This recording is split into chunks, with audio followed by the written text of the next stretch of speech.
Hello and welcome to That Nerd Thing, where we uncover the magical impact that fandoms have on our lives. I'm Morgan, and today we are back for our first official part 2 episode on That Nerd Thing. I haven't done one yet, so I'm really excited to get to do that today. So we are back with Nik Walker. Welcome back, Nik. I'm so excited that you're here. Oh, thank you for having me. I was so excited when we said originally we were going to do part 2. I was like, I think I might have even like forced it on you. I was like, yo, we got to do part 2.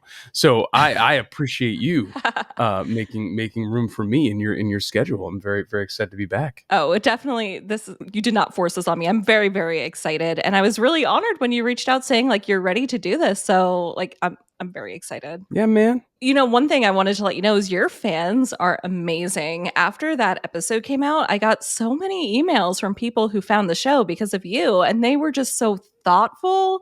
They were so encouraging. And they were like listening to other episodes, saying the things they liked about it. I was like, wow, like you have the best fans. There's a group of people who have chosen to be fans of mine, and they are very sweet. I will say that the people who support me through this crazy waking life are extremely sweet and extremely giving. There's a concentrated group of them too, who all met through the Hamilcast, through Jillian Pensavali's Hamilcast, and have kind of really just run from there. Like they are, just like, I mean, I think they've come to see me in every show I've done. I don't know, like it's always such a lovely thing to see the group of them outside the stage door, and they've like traveled the country, and they've gone West Coast, East Coast, Midwest, like they've really been there. So I'm very honored that they and others have decided to give me their support. I hope I've earned it.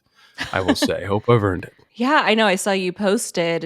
I know you just did a show, and I saw you posted like all the fans who came to see you. So what was that whole experience like? So, I mean, oh my God. So Bull Durham is, if you don't know that movie, it's this amazing baseball classic, just a really well-made film about just sex in baseball, and we were doing the out of town tryout because they definitely want to bring it in to New York. And when and I think it's always so interesting, right? When people do a show with the intention of bringing in, like, there's so many factors that come into whether a show will come in. And I will say this show certainly has an amazing shot. It's not only got the bones of something really just simple and lovely and fun and hysterical, but also it's got the right people involved. It's got a great team. It's got great producers. So I think that all the pieces are there. Now we just see if it happens. But I think that what was really wonderful was people who, like I said, the Patreon peeps from the Hamilcast and other fans who came out to support and see the show. I always got teased by my co-stars because they were like, Nik, like there's always somebody here and here for you. And that was it was lovely. It was just such a heartwarming thing. And then on top of that, being, I think, in Durham in North Carolina, which, like, if you haven't ever traversed Duke's campus, which is, we did the show in the theater on Duke campus, such a lovely campus. It's such a beautiful place. It was really just impressive to kind of get up every day and kind of bike ride through this like very Hogwarts-esque, like Hogwarts meets Notre Dame-esque like campus with all these trees, and then and show up to work and do a show and then see some very supportive faces afterwards. So it was kind of like a really wonderful experience, I would say. I had a blast doing that show. That's amazing. Oh, that's so cool. And I definitely want to get more into some of your creative process today. After our last episode, I had like a few people reach out and they're like, Morgan, you should have asked him this and this. I mean, like friends and family who said it. They were very nice. And I was like, okay, I'll write it down for next time. But before we get into some of that, I have to ask, what are you currently nerdy about? It's been a few months. Ooh.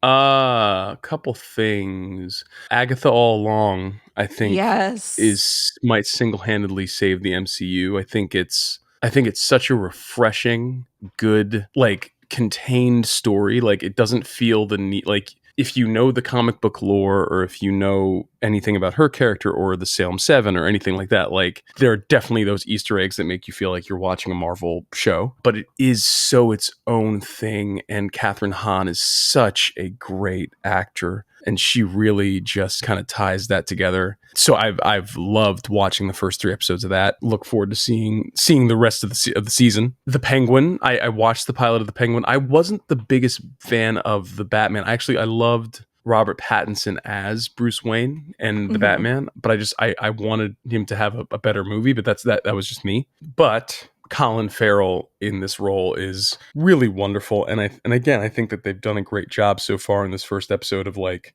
doing things that if you know the comics, you're gonna feel like, okay, I'm watching something that makes sense within the comic world, but is its own thing, and very much feels like there's a great comic book that I love, Gotham Central, which is actually, I think I have it. Do I have it? Oh, Yeah, I think I have a copy of one of them at least. Let me see you. Yep, there we go. It's somewhere in there. Whatever. I'll leave it alone for now. Gotham Central. Great comic book about. Hold on. Okay. I'm determined. There we go. It's like stuck in like the side of my Gotham Central.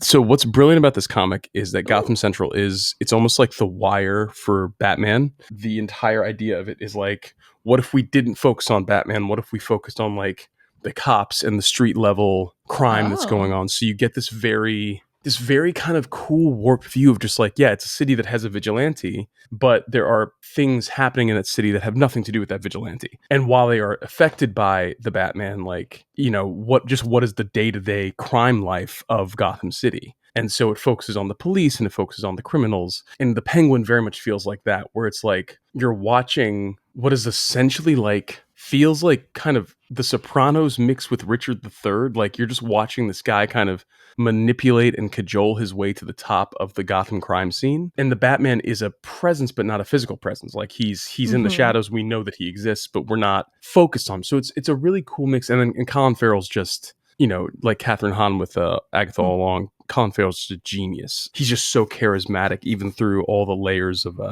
prosthetic that he has on for this show. So I'd say those are the two, at least TV shows that I'm nerding out about. And then I started a new book of poetry that actually one of my one of the fans got me, this Kevin Young book called Stones. I'm kind of nerding out about that because it's beautiful poetry. And that's about it so far. That's cool. So you said Gotham Central? Gotham Central, this comic book, if you haven't read this comic series, it's amazing, by Ed Brubaker and Greg Rucka. It really is powerful. But yeah, Gotham Central, I mean, I'm always nerding about that, but Agatha All Along and The Penguin are like my two big nerd forefront things right now. So what sounds cool about Gotham Central is it's very much like world building, as you're entering this universe, it sounds like. That's really cool. Yes, very cool. I'm loving Agatha All Along. This is like the first Marvel anything that I'm watching in real time with everybody. So I mean, that's so much fun to be able to experience it along with everybody else. It's so good, especially during, you know, Halloween season. It also, I think it really does the job of like expanding, right? Like servicing a demographic of fans who normally aren't given much due. You know, like I think that, you know, you just have so many people from, you know, quite frankly, women and queer women, like looking at the show and seeing themselves in this universe. And like, as much as an IP's job is to like get money, right? Like, it is also wonderful when you can service your fans and service your full breadth of fandom. And I think that for a show to exist where any sort of marginalized community can be like, oh, like without even trying, like the show's not even about like social issues, but just because of the characters that are on the show, the culture of the show, it just opens itself up to a whole swath of people who haven't been seen on, you know, in the Marvel universe yet. So like I've enjoyed it from that angle, and just the angle of like, man, that storytelling's good. Like, you know, it's just fun. Like, are you caught up? Have you watched up to episode 3? Okay. Yes, I am caught up.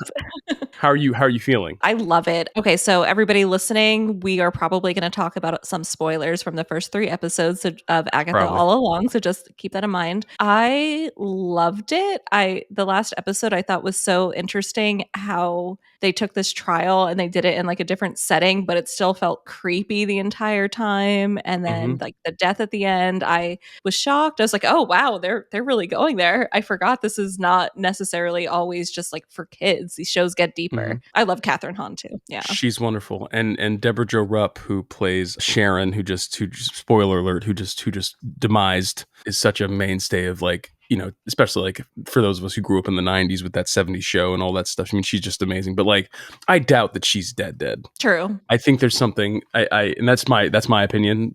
I have no information on that, but I'm just like, you don't hire her and just kill it. Like she's, I don't know. I'm interested to see. I'd say that this corner of the MCU right now mixed with like the Loki, but honestly, Loki kind of occupies that same corner where it's like kind of the timey-wimey, phantasmagorical, just whimsy corner of the MCU. I think is my favorite corner right now. Like I think that might change when Captain America: Brave New World comes out, but right now it's just between this and Loki, I think they really, in WandaVision, they just found some really amazing good stuff that's like awesome to see and just so engaging. I think what I also love, especially about like Agatha and Wanda, is how the villains are just so complex. They're not just, villains. Like there's so much to them and their story, and I love it. I love villains. Well, and I think you're dealing right with both of those characters. You're dealing with people who, at least in the comic books, have been, well, now in the movies too, have been, I mean, I think that my favorite thing about Agatha all along is watching how, she isn't like, they aren't kind of sanding her down. Like she is still Agatha. She is still like very misanthropic and like is in it for herself. Even if there is an arc that comes up, where she inevitably finds her softer side, like I think it will have been so earned because we're 3 episodes in and she still is kind of like a horrible person. Which is it's just wonderful. I think trusting that like we will go on those journeys too. We don't always need them to be like, they just really, you just need to be charming, right? Like you just need to grab our attention. You don't need to, we don't need to automatically feel like, okay, I understand this person. Like it can take us a long time to understand them as long as we are charmed by them. I mean, kind of root for them. Like I do want Agatha to get her powers back. Like that's just, I want that. Me too. Yeah. So it's fun to watch. Do you know who the teen is? Do you have any ideas who the teen is? So I don't know a lot about Marvel, but I've been reading a lot about the theories. And so what I'm hearing the most is that people think he's Billy Maximoff, Wanda's kid? Correct. Is that her kid? Or okay. Yeah, That's her kid. That's her kid. Yeah. Spoiler alert, or possible spoiler alert. Yeah, that's the prevailing theory. There's also, did you hear about the Nicholas Scratch theory? Oh yeah, that it's Agatha's kid? That's Agatha's kid, okay, yeah. Who she and like all the lore with Nicholas Scratch and all that stuff from like in the comics. I do not. I'm brand new to it. I will let you find out on your own because it's because I don't want to. Number one, I don't want to send you down a path that's like so unnecessary. Number two, it's like Agatha as a character has been through so many different iterations. I'd say this is the fullest arc she's had. Like just whether in the comics or in the movies, in my opinion, like she's never really gotten like her story told. So I'm very excited to see where this goes. But yeah, Nicholas Scratch is another interesting theory. There's countless possibilities, but I definitely think the Billy Kaplan theory serves a lot of, I think that definitely holds a lot of water for me. Yeah, we'll see. Yeah, it's so interesting. I love reading all the theories, and it's so fun. I know a lot of fandoms can be very toxic, but there is just this one corner of the Marvel fandom that is very welcoming, and I'll ask questions, and they're non-judgmental, and they'll be like, "Oh yeah, this is like this person, and this is their backstory." So it's kind of fun learning all about that for the first time. That's wonderful. I'm so sorry that it's just one corner. It's a very big corner. You actually might love them. It's called the Vigilante Vibes podcast. They have like a huge I've heard about group. this. Yeah. I gotta check that out. That's wonderful. That's good. I'm glad because it's nobody needs to be gatekeeping this stuff. This is for everyone, especially now because it's owned by Disney, and Disney's they're for everyone. They're trying to get everyone's money. So we're all out here. That's a perfect transition. Disney. Disney, very exciting. One of the questions that I got is somebody wants to know like your favorite theme parks, how you would rank them, and your favorite rides. This is such a classic question. I love it every time I get it. Okay, so if we're going to talk about this, we had there's several different methods in which we can rank these parks, right? Okay. Like you could just say, favorite theme park in regards to theming, in regards to how the thing is actually built and looks. And in that case, I would give you something like Tokyo Disney Sea, right? Which is, I think widely accepted as the most beautiful theme park that's ever been built, right? Like it's just aesthetically gorgeous. And I think that for me and my money, that's where my mind goes in terms of like just something that looks if the purpose of a theme park is to immerse you in a world, I think Tokyo Disney Sea has done that truly beyond any other park. But of the American parks, and are we, just for my mind, are we breaking this down in terms of like, are we breaking this down like the parks within the parks, or are we saying like Animal Kingdom, Magic Kingdom, Epcot? Ooh, however you want to break it down, whatever comes to Great. mind. Great. Okay. You could also include I Universal in here too if you want. Yes. Yeah. No. Okay. Absolutely. Okay. No. Universal is definitely included, and that's why because are we going to say just Universal? Or are we going to say Universal and Islands of Adventure? Like, Mm-hmm. so in terms of these parks, which I visit the most, I gotta put Animal Kingdom, I think, as the top. I just think Wow. it's just so gorgeous. Like everything about it is just so overwhelmingly beautiful. And I think that while, I think Magic Kingdom definitely strikes a chord for people because it's like nostalgic Disney. Same reason, Disneyland proper Mm-hmm. strikes a chord for people. Like you walk down Main Street and you feel like it's 1960 and you are one of the first people to ever walk into this park, and Walt might as well be there to greet you, and they very soon will, because they're building his animatronic, if you didn't know. I did not know that. That was one of the things announced at D23, is that they are building the first Walt Disney animatronic, which is it's fascinating. I have a lot Huh. of feelings about that. We can talk about that, but yeah, it's fascinating. But it has that nostalgic quality. However, I think Animal Kingdom is just so dang specific. And there's art within the art. You see the tree of life, and it's this massive oil rig of a tree, right? And then within that tree, within the bark, there are designs of animals, right? And then those animals are placed in a very specific order, right? Like everything is just layers on layers on layers of detail. And I think it harkens back to a time when that was what Disney parks and the Disney vacation experience was about, right? Like I think one of the things that's happening that is kind of dividing theme park fans or Disney park fans right now is the kind of the sanding down of the hotels. They've made a lot of very big efforts to kind of sanitize the look of the hotels. The hotels before were, the whole point of them was how themed they were and how immersive even the hotels were. But I think that, at least from the blogs I follow and the vlogs I follow, a lot of people are saying that it seems like because they don't want you spending so much time in the hotels anymore, they want you out in the parks spending money and Oh. and doing things. They are making efforts to like make sure the hotels are not that interesting, right? They are much more corporate, how you Yeah. go to like a gentrified part of the city, and it's Yeah. like just kind of that generic glass structure. Like that's very much what a lot of these hotels are becoming. And it really is this kind of this like sad moment, because I think for so long, so much of Disney was this idea of, oh my God, right? Like we can really just, like, no matter where you are on property, you can lose yourself. You can give over to story. No matter where you are, whether you're in your hotel or whether you're walking from your hotel to the park or like whatever, it's just stories all around you. And I think that they are losing some of that now. I think that's why, quite frankly, Universal is poised to pick up so many of their people, their demographic, their consumers, because Universal with Epic Universe, I mean, the videos they're dropping. Have you been following those at all? Have you I been watching? have. It looks amazing. It looks amazing, and it looks like what Disney used to do. It looks like they are banking on that thing that I think Disney, somebody, it feels like, I don't know for sure, but it feels like somebody high up on the board was like, we can't do that anymore, right? Like, costs too much money, and it's not as immediately cost effective. But at the same time, like that's why we come. Like we come for that artistry.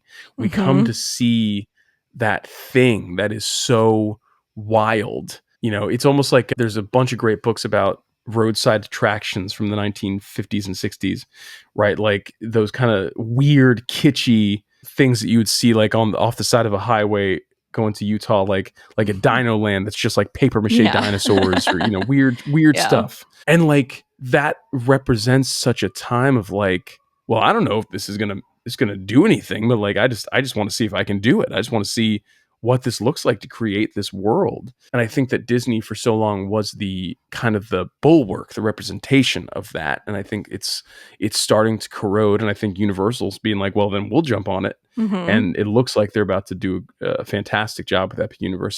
So I think Animal Kingdom, all this to say that I just took you on a huge ADHD roundabout, but all this to say why Animal Kingdom remains my favorite. I think that it is the last property on Disney to really hold on to its like deep immersion. It in no way feels like anything you'd see anywhere else. It is, you could only get it at Animal Kingdom. And the same with the resorts that are attached, right? Animal Kingdom Lodge, Kidani Village, and Jambo House are just these two beautiful resorts that just you walk on property and they make you feel so alive in that story. And you also, like, quite frankly, you go out, if you stay in Kidani Village, you walk out onto your balcony and there's giraffes just grazing outside your hotel room. Like, Wow. when are you going to get, when are you going to get that experience? I mean, outside of like going on safari, like it really is just such a magical place. So yeah, Wow. that would definitely be my pick for my favorite park of all the parks. I think Animal Kingdom Lodge in Orlando in Walt Disney World. It's my favorite park. So I'm in Florida and I've never been to Animal Kingdom. I'm like, what is wrong with me? I know. Nothing's wrong with you. Nothing's wrong with you. You are perfect as you are. But I would say, look, if you have a day or two and you want to go to a Disney park, Yeah. I think AK is the way to go. I think it's just the best, personally. I always get overwhelmed by the idea of going back to Disney because I don't like lines. And what I love about Universal is the Fast Pass. It's so easy, or the Express Pass. It's so easy to do that. And I know Disney has changed how they do that. And I'm like, oh, I have too much anxiety to keep track of all the lines and the tickets and all that. It's really annoying. It's not annoying, right? And I think they're even now, like, they're going back, right? They had Genie Plus for a while. Now Genie Plus is gone. They're back to like Lightning Lane, but like it's still utterly confusing. And it used to be fun confusing, at least for me. Like, it used to be the kind of thing where I was waking up at like 7 a.m., 3 months out, and planning my rides, right? Like, that was like the fun of it. Like, it was like a game. It was like a computer game. You could be like, ooh, let me throw all this in. And I'd love to be that person. But now, even for me, I'm just like, no, this is too much. This feels very overwhelming. And it doesn't need to. This doesn't need to be that crazy. And I think, so again, so much of what has made me sad is that it feels like so much of this is so that they can get, right, like, diagnostics off of who's coming into their park, right? Originally, they built these things, right? E-tickets, C-tickets, D-tickets, like all this stuff was like for the consumer, so that you could know what rides you were riding, and kind of have like an easier access to them. Fast Pass was like so that the lines didn't get overcrowded. Like, that was the whole point. But now, I think in the wake, I think it really, what turned it was magic bands. At least, and again, this is all just stuff that I've researched and heard. I don't claim any of this as fact, but it feels like once they realized they could truly get a digital profile of every customer, right? You can know with a magic band. Yeah, it makes it easier. It's like your wallet and your park tickets and your room key all in one little wristband. But like, really what it is it's a way for Disney to know exactly where you are in the park at what time, and exactly what you're buying in the park, right? So like, they can then track and say, okay, Nik who's originally from Boston, lives in New York, loves to come to the park at this time of the year, loves to buy X amount of things. We can then more successfully target our ads to Nik, right? Like, which again, I understand capitalism. Like, I get it. Like, we all get it, but it is super freaking annoying. Like, we're paying so that we can enjoy your park. Don't like, I'm not paying to be your little lab rat. Like,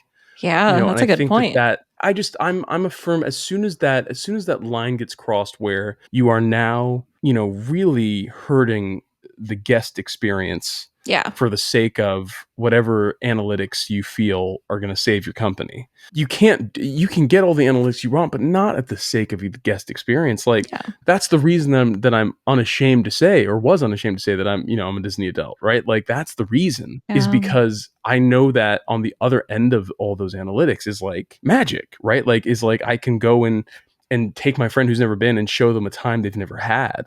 And I think that's become so you have to do so much, or you have to pay so much. Like me and my friends recently, we've been doing the VIP guides, and those Oh, guides are amazing, and they deserve to be paid so much more. And I'm not, and let me be very clear. Like it's not like I'm rolling in it that I can do that. Like we split the cost, but like it's the way to do it, because that's the only way to not wait anymore. That's now the thing. That's now like the equivalent of what fast pass used to be, wow. is Okay. like you have to get a guide, because like otherwise you're either spending the labor like figuring out the app and making sure everyone's included and going through and like making it all happen, or you're waiting. And as you're saying, like with such a big park and so little time, it's like, well, I don't want to wait. Like I want to, so it's been like those times when we've done that have been love. We did that for 2 years ago for Fergie's birthday. Mm. We all went and got a guide, and that was lovely. And then when I was actually 2024. So yeah, then a year ago when I went to Disneyland, me and a buddy did it again, and it was just wonderful. It was wonderful. Like it's such a cool experience, and yet it is so inaccessible to most of the population that it's like, well, this is insane. Like this shouldn't, like Yeah. this should be, I shouldn't have to do this so I can have a full Disney experience. This should be the add-on. This should be the Mm-hmm. plus, not the baseline for getting my dream Disney day in. Like, do you know what I mean? I think Yeah. I really is such a telling thing. But that's again back to what you're saying about Universal and the Express Pass. I think that's on the money. I think it's so easy. Either if you get the Express Pass, you're gonna have an easier time with it. That's it. That's it. Do it or don't. Because You know. I can't imagine going to a park and then waiting for hours online and being barely able to enjoy it. No, Yeah. no. And because so many of these parents who are coming, even now, like, yes, we have, TikTok and Instagram and all these, information centers, but like people don't understand the size of especially Disney World, which is the Mm. size of San Francisco. So people are Wow. still like, oh, it's the square footage is massive. Like the just the geographical footprint they have is massive. And I feel so bad for parents who just show up thinking they can just go in, right? Because that's what you can do at Disneyland to some extent. Is Mm-hmm. like you just show up because it's a much smaller park, but World is gigantic, and there's so many things now that you have to consider that I think it would behoove them to just make it as simple as possible. But also that maybe that's not where they're trying to go, which is so sad to me. But again, that's just me. So, what do you think then about the animatronic of Walt? Little. Oh God, you're like, let's go there, let's get in it. Yeah. Okay. So I think a couple of things. I think that Walt Disney was a genius. I think that he was also a human and a complicated person like we all are. Right? The difference between nerddom and idolatry, there's such a fine line, right? Nerddom, I always think of nerddom as a passion, Mm. a very strong passion. But the beautiful thing about a passion is that a passion allows you to put it down at the end of the day, right? We understand that like the Witch's Road most likely is not a real place. We understand that like Catherine Hahn is an actor who's getting Mm-hmm. paid to do a thing, but Mm-hmm. we love the thing that she's doing. And we Mm-hmm. love the idea of the Witch's Road, and we love these characters, right? So we are passionate about them, but there is a separation that allows us to be like, okay, yeah, cool. And we put the show down, and we can live for the rest of our lives. If your goal is to give me the experience of being with Walt Disney again, like, okay, okay. But like I'm also that dude who goes on Carousel of Progress and gets super uncomfortable because like it's reflective of a time that was not inclusive to me. Like you know Right. what I mean? Like it's so I think that it just depends on what your intention is with the animatronic. I think it seems like his family is split, and they'd be the most important opinion, Mm-hmm. right? Like in terms of like, do we want this representation? There seems to be people in his family who are like, yeah, go for it. There's people in his family who aren't, yeah, go for it, and that's fine. But I'm just like, I don't know. I think there was something wonderful about focusing on the mouse, right? Like, and that's like the thing that he always says. I hope we never forget that it all started with a mouse, right? Like, there's something wonderful about putting it on that, because that is a fictional character we project onto it. That is the whole point of Mickey Mouse. Is like it's not real, But as soon as you start to include this guy in your thing. I think it has the potential to sanitize what was a very complex individual, Mm-hmm. I think B, it's like, I don't know. I don't know. It's I don't know. I'm intrigued to see how they use it. I guess is my answer to that. I'm intrigued to see how they plan on using his likeness. What do you feel? I mean, are you, now that you know about it, are you on board? Or what are you thinking? No, I mean, as soon as you said that, I was like, what? That's so weird. Like, you don't Yeah. go to Disney World to think about him. You go for the different stories. I think it's a little creepy. It's a little weird. I'm not sure why they're doing that now. I would agree, and I think I know there are fans out there who disagree and who have very strong arguments for why this animatronic is important. I think part of it too, so many of these fans, especially in the wake of so much change within the Disney parks, go back to this isn't Walt's vision, and so what a very quick and easy, not quick and easy because an animatronic is extremely difficult to build. But what a way to make sure fans know that they're keeping his legacy alive. Right, we're literally rebuilding him as a robot. So you can't you can't say Oh, this isn't part of Walt's vision because Walt is literally 300 feet from Liberty Square. oh Um, gosh. so it is that, like, I do get that, right? I do understand, and also, like, if it's done right, it could be a very beautiful thing to kind of remind people of what the original vision of Disney World was or Disneyland was. But at the same time, I'm just like, yeah, I just don't want to. It even feel. I know that they have great moments with Mr. Lincoln, which is animatronic of Abraham Lincoln, and ironically, at the time that Great Moments with Mr. Lincoln was built, there was as much time distance between Abraham Lincoln and the people who were watching the Abraham Lincoln animatronic as there now is between kids coming up today and the Disney animatronic. Like, right, the Wow. kids think about. I mean, truly, because he died. I think it was like 69 or 70, and somebody is going to correct me on that. But he died certainly before Disney World was finished. So there's a lot of time now between his era and Yeah. the current era. So I get it. Like, I get it, right? And I think that you certainly can do that. But maybe it's just not for me. maybe I just won't. You and me won't be the people who go in there and check it out. I'll certainly watch the videos. I'm sure it's going to be an amazing animatronic, but like I want to see it. Yeah, it's a I little want to see weird. it. Yeah. That's me. What's your favorite Yeah. ride there? I love the Haunted Mansion. That's my favorite. Oh yeah, the classics. I love the classics. I think that Yeah. the classics are so incredible. The ride that we never can leave without doing, we have to, me and Sarah go, we have to end on it, is Pirates of the Caribbean. Mm-hmm. Pirates is certainly her favorite ride, and I would say mine too. I think, right, the dark rides are classic for a reason. I think they are the representation of the classic park without alienating. Right, a good dark ride just immerses you in story and just makes you marvel at how 60 years ago these people pulled off this amazing storytelling technique, and the boat and the water that smells like Yeah. chlorine, and the Yep. and the burning rubber and all that stuff. Like, it's just such a cool, kitschy experience, and I love it. It really is so joyful to me. I think of the newer rides. At first, I didn't want to be behind Cosmic Rewind, Guardians of the Galaxy Cosmic Rewind, but I now am. I think it's such a grand coaster. It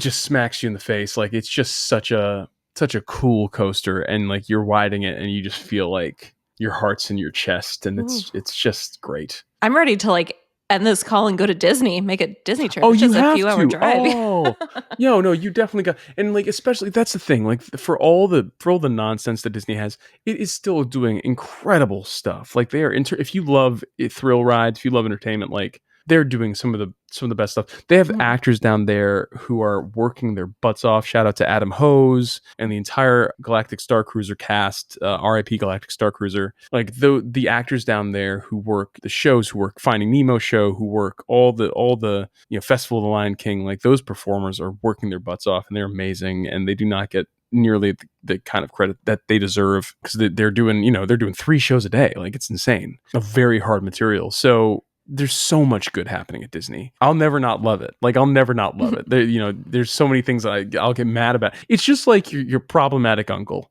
right? Like, you're gonna love this guy. There's things that you're gonna hate about him, right? And there's things you have to call him out on and be like, hey, not cool, bro. But it's still your uncle. You're still gonna be like, hey, until that true line is crossed, and you're like, Yeah. no. But right now they haven't crossed that line. Right now they're just being stupid. in my opinion. You're just doing things that are like you're just being dumb. But I'll always love Disney. Always. Yeah. Yeah, It's yeah. interesting. You keep bringing up like these perfect transitions. So you brought up like the actors and the shows. And one of the questions that I got was to ask you about when you first got into acting, like that audition process and what that was like for Oh, you. yeah. Auditioning, it's so crazy to think about where I started because I'm now at a place where, in terms of theater, like, I don't, I was just realizing this. There is a momentum now where I don't audition nearly as much. Like, now it's like, it's a lot of direct offers. It's a lot of like, yeah, get Nick in here. And who knows how long that lasts, right? There's that wonderful joke. It's not really a joke. It's like a truth. It's like the life cycle of an actor. So your first years are who's Nik Walker, and then you get to a phase where it's like get me Nik Walker, and then it's get me a Nik Walker type, and then it's back to who's Nik Walker, right? So like it's that cycle, and that cycle can repeat and repeat and repeat and repeat and repeat, right? But like I'm definitely it feels like I'm in a get me Nik Walker phase, which is nice. That's amazing. It's a very cool thing. It's a cool moment. And again, who knows how long it lasts? But right now, it's get me Nik Walker, and most of the stuff that I've done in the past, since Spamalot has been really by offer, which is amazing. As much as that show didn't last as long as we wanted it to last, Spamalot really did change my career. It really put me on the map in a way that I didn't ever think it would. So I'm very thankful for that. But back to the original question. I say all this to say, when I first started auditioning, I was so scared and resentful of auditions. I hated them. I hated them because I hate rejection, and we all hate rejection. I hated them because I hate critique, and so many of us hate critique. And that is exactly what an audition is, right? Is this thing where you are putting yourself up for the whim of the people and allowing people to kind of poke and prod at you. Mm-hmm. So I hated that. I hated Yeah. that more than anything. I hated that. I hated that. I hated that. However, what was wonderful, what I'm so thankful for, was I had enough people who were able to ground me in those moments and remind me that like it was part of a process, remind me that like the anxiety that I was feeling at these auditions, the anger I would feel about getting called out or, getting noted in an audition. And even, let's be clear, I think the way that people were noting in auditions when I was first auditioning, I think has changed. I think people were a lot more forward and ego driven when I was starting to audition. Mm-hmm. I think it's much less that now. I think it's especially in the world of self tapes. Like, and we can talk about this in a second, but to a kind of a bad extent, because there's no, with self tapes, right? You're not in the room with the person. You are literally just you're yourself sending your tape, and it's not about the actual like breathing the same air connection. It's literally based off your look and your work. And that has a lot of problems. That's not great, right? You want to be able to know a person, because even if they don't have the longest resume, maybe there's something in the room that you notice about them that's like, ooh, but as a person, I just like them. And that is really no longer possible in the world of self-tapes. Self-tapes are just off of what you see. So we'll get back to that. But I think I had enough people in the room who could kind of ground me and remind me that like to not take it so seriously, to really, really allow for some distance between myself and the thing. My favorite, there's an actor who just was nominated for Tony, Josh Boone, for The Outsiders. And me and Josh have known each other for 15 years because we in the beginning, we were always going out for the same things. And we would make a point of just being clowns in the audition room. It was me, him, and this kid, Rod Lawrence, who's not a kid. We're all the same age. And the three of us, because we would always, it's just black actors, especially black men actors. We'd just be like, oh, they brought you in here? Oh, Jesus Christ. And we make this whole big thing in the hallways. And Josh, and I love Josh. He's good people. And I think it was like interactions like that kept it from being too serious, that kept me out of my head, and just allowed me to remember that this at the end of the day is just playing, and it's just it's just fun. So I think that that's how it's changed. I think I've just gotten more confident and taken them not less seriously, but refused to invest my whole heart in them, so that at least to the extent that I can get burned badly. I think now they've become something. At first they were something that was like, I gotta get this right and I gotta prove that I'm the whatever. And now it's kind of like, I know I'm fairly confident that I'm talented. I'm fairly confident, and I really do mean that. I'm fairly confident. I'm not all the way confident, but I have a decent idea that I can do things. So now it's less about proving those things, more about an opportunity to show and share my work. how I would do the thing that you're asking me to do. Oh, I love that. Yeah, this is now an audition is truly the middle ground between what you have asked of me, what story you created, and what I would bring to your story. And in that, like, Mm. it's very easy to be like, yeah, and that might not, what I bring to your story might not be what you want for your story. Right. But then it's not personal. Then it's not like I just Right. didn't do a good job. It's like, no, like what I bring is not what you want. That's fine. And that you can kind of take that, and there is a little bit of proof in the pudding there again, because I've now worked enough that it's like, yeah, I know that my flavor is for somebody, so that's very helpful. But yeah, in the beginning, I was terrible at auditioning. I came in with such an attitude about it to begin with, because I was like, don't criticize me, don't tell me what's wrong with me. So there's already like a defense up that was like, Yeah. F you, and I Yeah. just, yeah, you hopefully let go of it. Do you think it was You know? just time and experience that helped you move away from that? Time, experience, and success. I think that, we talk about it as a dirty word, but like it really does, it's so dangerous because it really teaches you. There's the hot hand fallacy, right? Where if you don't know about the hot hand fallacy, like if you're hitting layups on a basketball court and you're hitting them, one after the other, like you're freaking Larry Bird, and you just got 3-pointers out your butt. Somebody betting on you, if Larry Bird shows up to 3-point line, is going to be like, Larry Bird would probably make that shot because Larry Bird's always made that shot. So the day that Larry Bird doesn't make that shot, it's like, what the hell? Yeah. Right? It's the hot hand fallacy. I think that on the one hand, success can be a hot hand fallacy where it's like, because you're always hitting 3-pointers. That day you don't, you're like, oh, Jesus Christ, what do I do? Right? Like it's that, but at the same time, success can also be such a motivate, like such a, I'm sorry, I think about my first Broadway show. I think about thinking how long I've had a career in this now, an active career, and those things do motivate me. Those things do at least let me know, like, even in my worst moments, like it will be okay. I am at least resourceful enough, and not even talented, resourceful enough to figure this thing out. Right. You'll land on your feet no matter what happens. I'll You'll land on my figure it out. We'll figure it out. We're not. I can have confidence at this point that, like, I'm definitely do not hit every audition, right? Like I definitely don't book everything, that like is thrown my way in terms of auditions, but I can figure it out. I'll survive till the next thing. And it's confidence of experience for sure, but it's also the confidence of success. I've done it before. I've been down this road. I know how this goes. And especially in this moment, I think this moment in my career is very interesting because I had this, what I now recognize was such a freaking gift coming out of the pandemic, where I did 3 Broadway leads in 2.5 years. Wow. I literally went from show to show to Yeah. show. I just lived in Times Square for the first 3.5 years out of the pandemic. And I now recognize how rare that is. I now recognize, do you know what I mean? Like, not only how rare, but just how magical that is. And I didn't take it for granted, but I do think that this moment where it's like, yeah, now I'm doing a lot of development, and I'm doing a lot of shows that like are trying to come in. It did feel a little weird, like being like, okay, so I'm not back in Times Square yet. So what am I doing?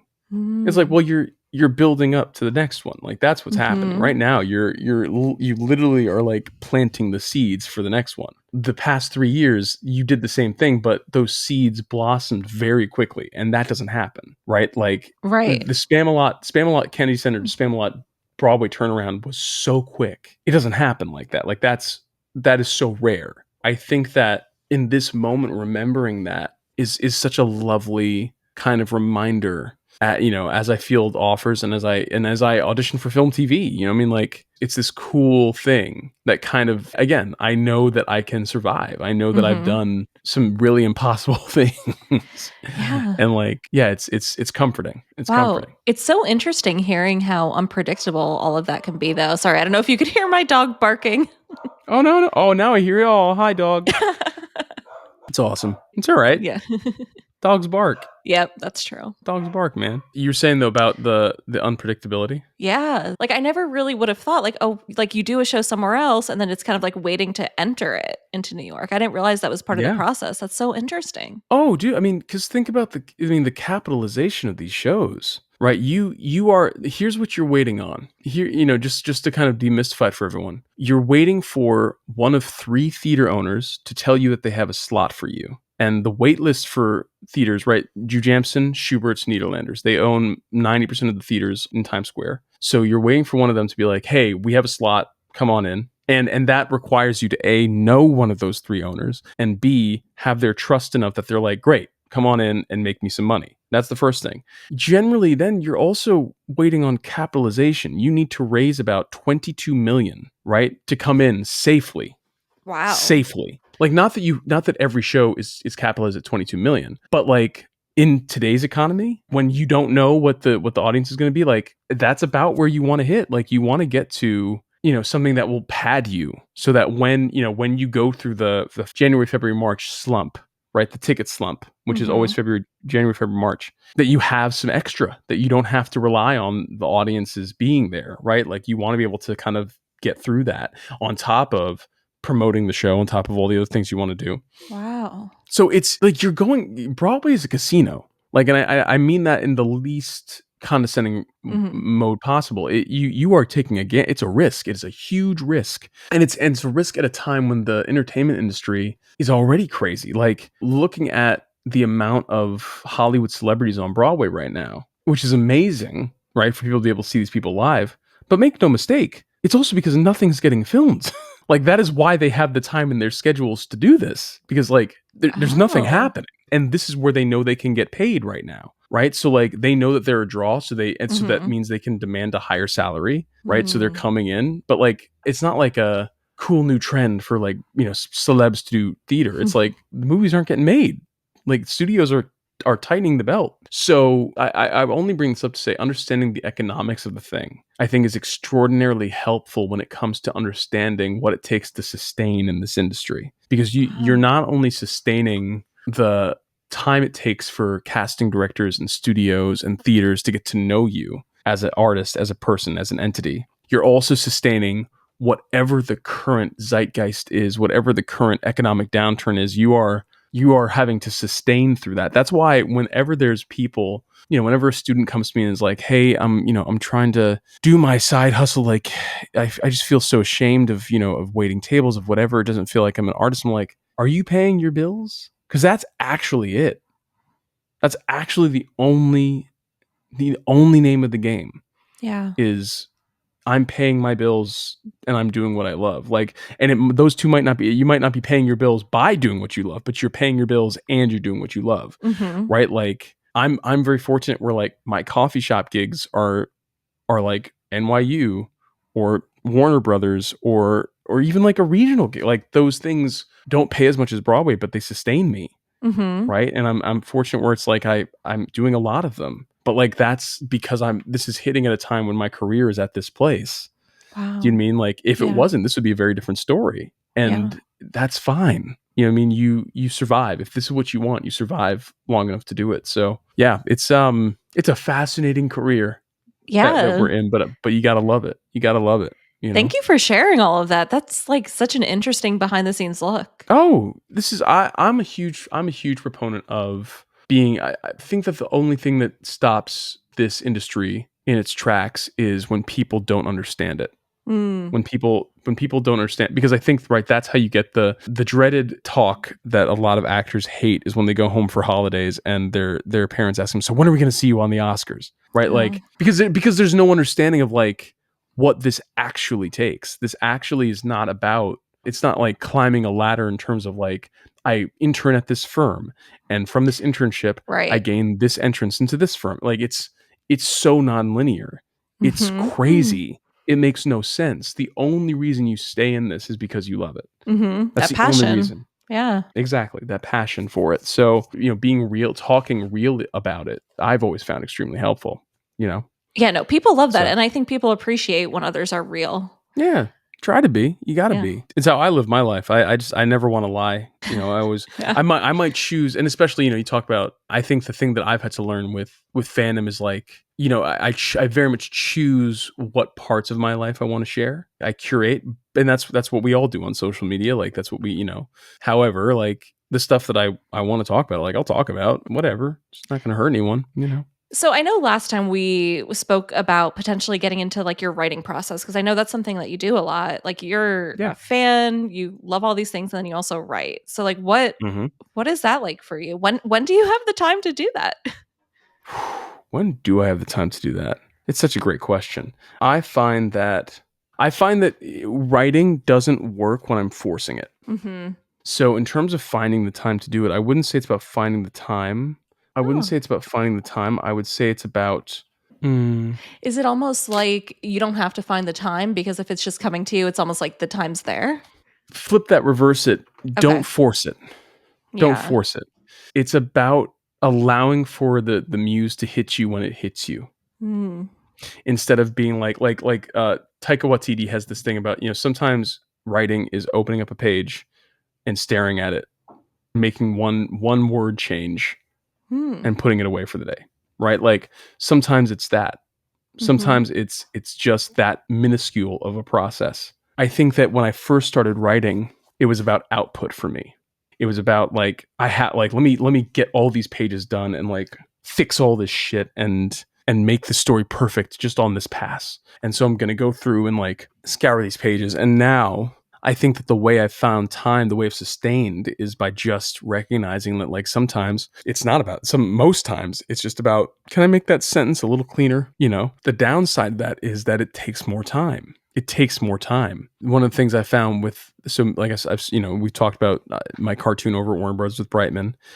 I didn't understand how long development takes. Had no concept of how long development takes, because to me it was like you just write the thing and then it's up. But when you're at a major studio, you write the thing, and if it's a cartoon, then you gotta hire a showrunner. So that means that you have to go through the studio has to approve a list of showrunners. Then you have to go through interview those showrunners, and then out of that you pick the one that you want. The studio approves the one that you want. Wait, like you do that? As the writer, as the creator of the piece, I Okay. pick the show. I pick the showrunner, but then the studio has to approve and negotiate their contract. Okay. Contract negotiation can take anywhere from like a month to 4 months, Wow. right? Like it takes a long time. Hmm. Same thing with the animator, right? They give you, Warner Brothers has a stable of 400 animators. They pass us they basically read our series Bible. They pass us the animators that they think will be, potentially best for our series. We go through, we choose, then it goes back to them, they approve, and then every drawing, every sketch, every animatic that these animators come up with has to go through like layers of approval, right? Wow. And the animator might be on another project, so like it might take them a second. Like I think partially because of collaboration and like just everyone having different schedules, partially because you're working with so much money, like you want these things to be right, and for it to be right it takes time. And that's in a microcosm. The same is said even when you're just writing a script by yourself. It takes time. It takes time for those ideas to form. It takes time for you to do the checklist. It takes time because you have other life things going on. Do you know what I mean? If it's your cousin's quinceanera, like, well, you can't write on that day because it's your cousin's quinceanera. Like, you have to go to the quinceanera, right? Like, I think that for someone like me who lives in the neurodivergent or neurodiverse world, it can be such a beautiful time sink, and I can just pour my entire identity into it. And I think that's the danger, is to, like Mm. we talked about with passion versus idolatry, right? Like the danger is to make it my entire being, Yeah. because then I'm just doing it to complete it as opposed to really living in it. And B, I'm cutting myself off from the thousands of ideas that come when I'm not trying to make an idea come. Oh, Right? The idea yeah. that just happens when I'm, sitting having a lovely podcast with yourself, and all of a sudden I'm like, ooh, that might be a cool thing, and I write it down for later. Right? Like creation takes time. It takes 9 months to make a baby. If not longer for somebody. Like what I mean? Like Yeah. it takes time. So I think that you have to allow for time. And that's the biggest thing that I've learned, is allowing for time, not trying to force time, not trying to, I'll schedule in like a good day. If I want to have like a good writing day, I can schedule that in. I can put aside like 4 or 5 hours for that. But otherwise, let it happen when it happens. Don't Yeah. force it. It seems like that's a common theme in your life, kind not just necessarily going in with the flow, but recognizing that you're gonna feel a certain way or do certain things at different points in your life or at different points of your career in the different areas that you're working in. I would definitely agree with that. I think I have a tendency to want to. I think my monkey mind wants to control things, right? It Mm. wants to tell me exactly how the things are going to go, and I think that my journey largely has been one of letting go of that, Mhm. trusting that I don't always need to be at the top of the thing, enjoying the ride, enjoying the I don't know, even the scary I don't know, enjoying it. Yeah. Yeah, that's funny because I wrote down in the last episode you mentioned that a lot of art is just exploring the unknown. So it's interesting that you bring that up again now because it's I true. agree. There's so much in that unknown. We might have talked about this in the last podcast. Did I tell you what Chris Fitzgerald said to me once about I was stuck on a plot point, and this was back in the Spamalot days. We were sharing a dressing room floor, and he said to me something I'll never forget. He said, "Do less problem solving, more daydreaming. Ooh, I love that. Don't try to fix it. Just daydream. Daydream for a little while. See what you want it to be in your perfect world. Don't try to fix it." And that has carried me through a lot of things. I love that. Yeah. So I'm a psychologist. So I'm like I need to make a note of that. Bring that into like when I see my clients. Oh, dude. That's so powerful. I love that. Well, I think it speaks to psychology, right? Like, I think those of us who, whether it's controlling tendencies, narcissistic tendencies, like all these things, they all come from this, in my opinion, and this is, you definitely know more about this than I do, and that anxiety, right? The expectation versus the what it actually is, and Yep. trying to reconcile those two things. And I think the more that you can just sit in that gray, I think the better. And I think daydreaming allows you to do that, right? You're not trying to, the pressure's not on to make the thing work. It's just like, oh, if I was free to just be, here's what the thing Mm. could be. Here's how I'd love it to go. If I could just have my cake and eat it too. Because you're going to get, especially when it comes to writing, you're going to get notes. So you're going to get Mm. people's thoughts. People are going to tell you what doesn't work. People love to tell anybody who's a writer out there, just so you know, you're getting into an industry where people love to tell you what's wrong. Right? What didn't hit them. And so that time will come, but the daydreaming time is so precious. It's so special. And I think you have to fight for it. I think you got to hold on to it as long as you can. I love that. Is there anything else about your writing you wanted to share? Yeah, it's all going. I mean, it's all going good. Like, I'll say that. Like, it's all going Awesome. good, and I think all the projects are. I'm very proud of them. Very proud of where they're at. I did a read of the. We're gearing up for our Whiskeyland workshop, and I did a read of the latest draft with my Bull Durham cast, and it was just fun to just hear it and just hear, for people who had no idea, where that show is at, how it was going. But it taught me a lot, and it taught me a lot of like the beats that like I'm holding dear might not be held dear by everyone. So again, daydreaming. Enjoy those daydreaming moments, because the other moments will come. I love that. But yeah, back to daydreaming now. So yeah. I love that. Yeah, that daydream. I feel like that's a recommendation from this episode. Absolutely. So I have like two final questions to ask you. Talk to me. Is there any fandom that you haven't been a part of, but you're kind of curious about and kind of want to join in? That's a great question. I'm very interested. I'm interested in the Umbrella Academy, mainly because Emmy is on it. Emmy, who is Ham Fam, and I haven't watched as much of it as I want to, but people die on that show, and I want to see. I want to see what that's about. And I know that this encapsulates like 12 million different fandoms. Okay. But I want to understand TikTok. I don't get it. I don't get it. And I don't get, and I'm always asked to do like on this, on Bull Durham, Ashlyn Maddox, who was playing Millie, was asking me to do a TikTok dance. And I was like, I don't understand this.